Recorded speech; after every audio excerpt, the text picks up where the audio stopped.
मरते ही गरीब परिवार की जमीनों का फर्जी कागज तैयार कर उनकी जमीन हड़पने वाले शख्स की शिकायत जिलाधिकारी बस्ती तक पहुंच चुकी है। जिलाधिकारी ने इस प्रकरण को गंभीरता से लिया है और पूरे मामले की जांच का आदेश दिया है। पुरानी बस्ती एरिया के दर्जनों गरीब शिकार हो चुके हैं। किसी के पति के मरते ही घर पर लगा दिया ताला तो किसी के पिता की फर्जी वसीयत लगा उसकी जमीन पर कब्जा कर लिया। बेबस लोगों का आरोप है कि इस शख्स ने उनकी जमीनों के फर्जी कागजात तैयार कर उनकी जमीन को हड़प लिया है और आज खुद ही जमीन होते हुए वे अपने ही जमीन पाने के लिए मुकदमा लड़ने को मजबूर है, तो कोई अपना घर होते हुए उसके ताले के आगे बेबस है। श्याम चरण, कलावती, माधुरी, रीता, योगेंद्र कुमार, राम प्रकाश और शिव चरण और भी न जाने कितने ही गरीब दुखिया परिवार हैं जिनकी जमीनों को भूमाफिया ने कब्जा कर लिया है। इन सभी का आरोप है कि उनके अपने जब मर गए तो वह शख्स उनके पास आया और कहा उनका घर और जमीन अब उनकी है, क्योंकि मरने से पहले उनके परिवार के मुखिया ने जमीन और घर उनके नाम कर दिया है। कोई गरीब पीड़ित पिछले 20 साल से तो कोई 15 साल से अपनी ही जमीन को वापस पाने के लिए कोर्ट में केस लड़ने को मजबूर है। शिवचरण का कहना है कि उनके बाबा दयाराम की मृत्यु वर्ष 1984 में हो गई, मगर जालसाजी कर वर्ष 1998 में उनकी बेशकीमती जमीन अपने नाम लिखवा ली गई। इन सभी का आरोप है कि उसने गरीब की जमीन के फर्जी कागजात तैयार कर बेनामी संपत्ति तैयार कर ली है। उसके खिलाफ कई मुकदमे हैं और उसने अपनी पत्नी सहित खुद के नाम भी जमीन लिखवाई है।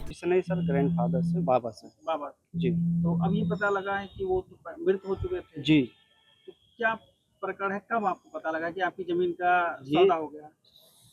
सौदा सर 2016 में पता चला, जब हमने दौड़ भाग चालू किया कि 1984 में बाबा जी का जब हमारा एक्सपायर हो गए, वो 86-87 में हमारे पिताजी के नाम वरासत दर्ज है जिसकी खतौनी है, और 86 से लेकर 2016 तक की खतौनी हमारे पास है।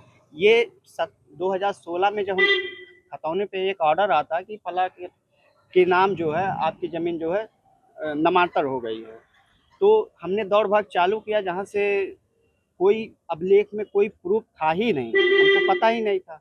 तो हमने कामी दाखिल किया, चैलेंज किया, तो और उसके बाद आपराधिक मुकदमे में सीजीएम के हैं 156(3) मुकदमे में गया। पुलिस को तहरीर दी, कोई सुनवाई नहीं हुई सर।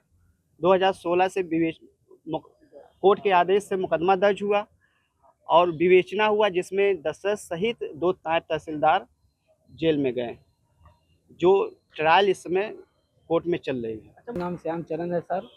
हम सर इतना ही सरकार से कहना चाहते हैं सर कि वो दशरथ कनौजिया जात का सर धोबी है, हम लोग हैं सन निषाद। वो अपना जात का फ़ायदा उठा के सर हमारे पिताजी का भाई के ऊपर फर्जी मुकदमे में फंसा दिया सर। उसके बाद एक तहरीर देने के बाद एसपी साहब लिख देते हैं। आज तक इतना एप्लीकेशन दिया सर, कभी आज तक कोई कार्रवाई नहीं हुआ सर। मात्र उसके सिर्फ पास 4 बिस्सा जमीन था, और सर आज के युग में देखिए इसके मेहरारू के नाम, इसके नाम कितना संपत्ति है। ना तो उसके पास सर कोई बिजनेस है, ना तो कोई सर उसके पास पूरा वो है कोई कंपनी। सर फर्जी पारा करके सर भू माफिया का सर हो गया सर इसके नाम। और सर इसका सिमिलर हिस्ट्री सर देखिए, इतना अपराध होने के बाद पुलिस प्रशासन आज तक कोई कार्रवाई इसके ऊपर किया ही नहीं। सर दशरथ का यही है, तहसील के कर्मचारियों को मिला के फर्जी बाड़ा करके किसी का नाम अपने नाम करा लेता है सर जमीन। कितने लोग उससे परेशान हैं? सर बहुत ज्यादा पीड़ित हैं सर, उससे ज्यादा 10-15 लोग। कितने लोग? 15 लोग लगभग पीड़ित हैं सर उससे। मैं राम प्रकाश बोल रहा हूँ सर, और हमारे बाबा से फर्जी वसीयत के जरिए वो ट्रांसफ़र करा लिया था। तो हमको जब 2017-16 में मालूम हुआ तो मैंने जाके एसडीएम सर के यहाँ मुकदमा किया, तो उसमें फर्जी वसीयत के जरिए से हमको रिपोर्ट मिला हुआ कि आज तक भी पत्रावली आज तक भी नहीं पाई गई है। और हमारे पिताजी का नाम 94 में मतलब 98 में चढ़ गया था, बाबा मरे थे, और उसके बाद हम लोग मुकदमा किए तो जाके नामांतरण तो हो गया मेरे कब्जे में, मगर उसी दौरान में एसडीएम साहब के मतलब मुकदमा चल रहा था, उसी दौरान में मेरा 2 नंबर बेच दिया। भूमाफिया किस्म का व्यक्ति है, आए दिन ये लोग प्रॉपर्टी डीलर का काम करते हैं और बहुत बड़ा गिरोह है इन लोग का। यही जमीन हमारा है, यही हड़पने की कोशिश करती नहीं, हरदम धमका देती नहीं कि हम ले लेते। मेरा है यही जबरिया कब्जा कर रहा है वो, इतना दिन से हमको परेशान कर रहा है। नहीं तो हम लोग खेती बाड़ी करते हैं, देखिए कितना परेशान हो रहे हैं, पूरा घास भूसा हो गया इसमें। उनका जमीन दशरथ ने हड़प लिया है, उनके पूरा नाम चढ़ गया था, वो नाम निरस्त करवा दिया है। इसी टेंशन में मेरी माँ पैरालाइज हो गई, उनको सुई दवाई कराने के पैसा नहीं, हम गरीब लोग कहाँ दे। हमारे पति जो है विकलांग है, हमारे छोटे छोटे बच्चे हैं सर, हमें सरकार से मदद चाहिए। मेरा नाम जोगेंद्र कुमार है सर। मेरे पापा 1972 की रजिस्ट्री हुई थी ज़मीन। मेरे पापा के मरने के बाद मेरे पिताजी का नाम भी चढ़ना होना चाहिए था, लेकिन वो सब हमको नहीं मालूम था। ये दशरथ कुमार फ्रॉड एक बहुत बड़ा फ्रॉड है, दलाल है।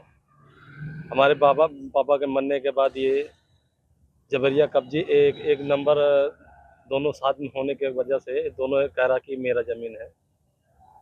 1970 की वो रजिस्ट्री ज़मीन थी, जिसमें हमारे पापा स्वयं दस्तावेज पूरा रजिस्ट्री हुई, रजिस्ट्री ऑफिस से दस्तावेज भी हमारे पास सब कुछ मिल गया है। हमारे ससुर जी बैनामा लिए थे, तो खाता जाए है तो वो भी में मतलब दशरथ कुमार कहते हैं कि हमारा 2 हिस्सा इसमें है, हम ले लेंगे। जब जाते हैं तब हमको धमकी आते हैं कि हम ले लेंगे। सर हम लोग गरीब हैं, इससे कहिए ले लेंगे, हम क्या करेंगे। घर में ताला लगाए हैं, धमकी हमारे पति को दे के हमारे पति एक्सपायर हो गया है। कहा तो मेरे बेटा को बौराहा हुआ है, कुछ जान न पढ़े है न लिखे, आधे दिमाग का है। तो क्या धमकी दे के तोरे बेटा को मार के फेंकवा दो या भगाई दो, जो कुछ मेरे समझे तो कह दो। तो बताओ मान का झाड़ू पोछा करी थान को हम उठा दे थे, दौड़ दोनों कचहरी देखी, दौड़ के हम बच्चन पाली पोसी का करी, जो समझ में तो बतावा जाए, न कहीं इंक्वायरी करा जाए। पीछे कहीं हम निकली, पिछवाड़ा से हम निकली थे, आगे ताला लगाया है, रोज धमकी दिया था। 10 रुपये लगाए हैं। क्या कहता तुम, उसका मकान है? मकान तो मेरा है। तो वो कैसे आगे ताला लगाती है? क्या कोई कागज है उसके पास? अब वह जाने का, मेरे पति से लिखा पढ़े खेत रोका बेचवाए नहीं, पैसा कौड़ी नहीं, ऊपर मेरे पति को धमकी दी।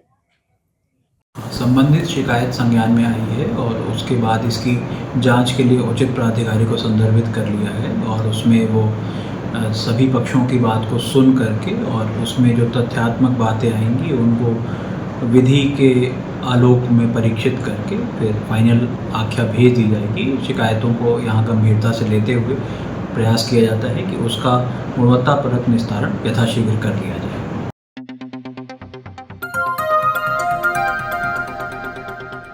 बजाओ जरा झूम के बजाओ, बजाओ बजाओ जरा झूम के बजाओ।